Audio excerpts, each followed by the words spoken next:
Nosso cotidiano está repleto de situações envolvendo atrito, e sem ele o mundo material não existiria.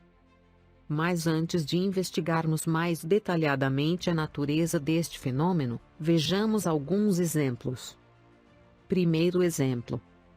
Quando esfregamos nossas mãos no inverno com o intuito de nos aquecer, geramos com o atrito uma modalidade de energia denominada térmica, que aquece nossas mãos. O mesmo ocorre ao atritarmos a cabeça de um palito de fósforo em superfícies especiais, ocasionando uma reação química de liberação de energia na forma de luz e calor. Segundo exemplo. Uma técnica muito utilizada em acampamentos é preparar uma fogueira com auxílio de gravetos. Essa técnica consiste em atritar 2 pedaços de madeira até o limite em que o calor gerado seja suficiente para queimar pequenas porções de palha e folhas secas. Outra técnica para produzir fogo em acampamentos é o uso da pederneira, capaz de produzir faíscas quando atritado por peças de metal. A grande vantagem da pederneira quando comparada ao fósforo, isqueiro ou mesmo atrito com madeira, é que ela continua funcionando em ambientes úmidos. Terceiro exemplo. Devido ao intenso atrito gerado no processo de esmerilhar, ou cortar uma peça metálica, observamos a emissão de faíscas a altas temperaturas, na ordem de 1000 graus Celsius. Quarto exemplo. Os motores e fios elétricos em geral, são aquecidos devido ao atrito dos portadores de carga elétrica entre si, e com os átomos que constituem o material. Para reduzir o efeito do atrito em circuitos elétricos, devemos usar fios de bitolas compatíveis com a corrente elétrica, ou arrefecer o circuito, como o que ocorre com notebooks e computadores de mesa, ao serem arrefecidos por ventoinhas e coolers. Quinto exemplo. Pelos exemplos anteriores, percebemos que o fenômeno do atrito nos remete imediatamente à ideia de dissipação de energia na forma de calor, isto é, à conversão de energia mecânica em energia térmica.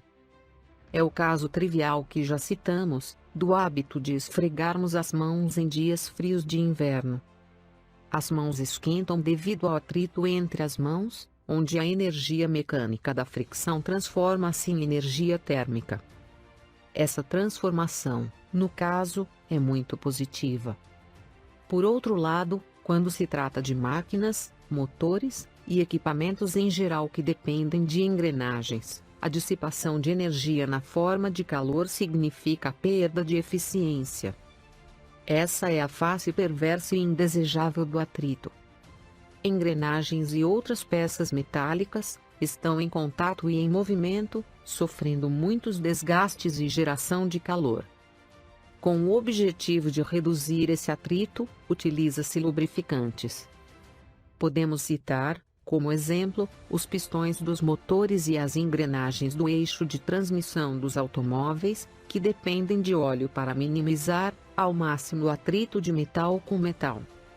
Nos motores automotivos utilizamos óleo não somente para reduzir o atrito, como também para extrair resíduos das peças, que são depositados em filtros especiais. Por esse motivo é fortemente recomendado trocar periodicamente o óleo e o filtro de óleo do motor dos veículos.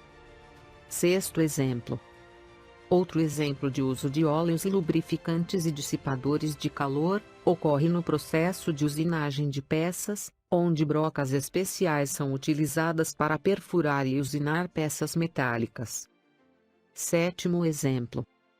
Boa parte do combustível queimado nos motores de veículos para gerar tração motora, é utilizada para vencer as forças de atrito que surgem nas engrenagens e demais componentes de contato. Oitavo exemplo. No corpo humano, são inúmeros os pontos de articulações que conectam os ossos do esqueleto.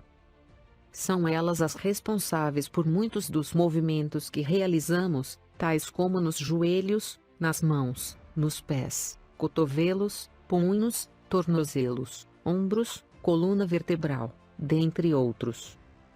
Porém, essa mobilidade gera atrito nas articulações, que são amenizadas por tecidos cartilaginosos e líquidos sinoviais, que agem entre as articulações dos ossos. Com o avanço da idade, por trabalhos repetitivos ou mesmo por sobrecarga na estrutura óssea, milhares de pessoas no mundo todo são acometidas por artrose ou osteoartrite, que nada mais é que o desgaste dessas cartilagens que revestem as extremidades dos ossos, bem como outros componentes articulares como os ligamentos e a membrana sinovial, ocasionando a intensificação do atrito nas articulações. Nono exemplo. Pode parecer contraditório, mas o atrito, que parece ser algo indesejável, em muitas situações do cotidiano, também mostra ser indispensável na realização de muitas tarefas simples do nosso cotidiano. Como o simples ato de segurarmos um lápis, talher ou qualquer outro objeto na vertical, já que é o atrito, o responsável por gerar resistência à tendência de movimento relativo entre nossas mãos e os objetos que seguramos. Se sua mão e o objeto estiverem lubrificados, com certeza ele irá escorregar. Por isso os atletas utilizam pó de magnésio para aumentar o atrito na pegada. 10º exemplo. O movimento de muitos corpos só ocorre em função do atrito. Veja o caso do automóvel. O motor do veículo coloca as rodas de tração em rotação, que, por sua vez, empurram o asfalto para trás, e pelo princípio da ação e reação, o atrito entre o pneu e o asfalto gera uma força no ponto de contato, produzindo o movimento do automóvel. Além disso, a força de atrito entre as rodas e o asfalto impede a derrapagem dos automóveis nas curvas. Em outras palavras, se a força de atrito não existisse, as rodas girariam, mas o automóvel não sairia do lugar. É esta a função dos pneus: tirar o máximo proveito da força de atrito. Não é à toa que as equipes de carros de corrida trocam frequentemente os pneus. Analisaremos em detalhe a força de atrito no processo de rolamento, mais à frente neste módulo. 11º exemplo. Outro exemplo interessante, mostrando a importância do atrito no movimento dos corpos, é o ato de caminhar. Quando andamos, empurramos o chão para trás com os pés, e o chão, por sua vez, exerce uma força de atrito sobre os pés da pessoa na direção da caminhada ou corrida. Se não houvesse o atrito, ao tentar andar, nosso pé escorregaria e cairíamos. Vamos analisar mais em detalhes este exemplo. Ao pressionarmos o solo, o tênis exerce sobre ele uma força F, T, com duas componentes. Primeira componente. A força F, T, N, perpendicular ao solo, dirigida para baixo e que comprime o piso. Segunda componente. A força de atrito F, T, A, paralela ao piso que arrasta o solo para trás. Em resposta, pela terceira lei de Newton, o solo aplica sobre o tênis uma força F, S, oposta a F, T, com duas componentes. Primeira componente. A força normal F, S, N, perpendicular ao piso e dirigida para cima, responsável pela sustentação da pessoa. Segunda componente. A força de atrito F, S, A, paralela ao piso e dirigida para frente. É essa componente que servirá de ponto de apoio para que a pessoa possa lançar seu corpo para frente e caminhar. Veja que não houve deslizamento do tênis. Somente uma tendência do tênis escorregar pelo solo. Caso ocorresse deslizamento, a pessoa iria direto para o chão. É o que acontece, por exemplo, quando tentamos andar em pisos molhados ou com óleo. Não é à toa que nos supermercados e shoppings são colocados cavaletes de advertência em locais com o piso molhado, com o objetivo de evitar acidentes por escorregamento.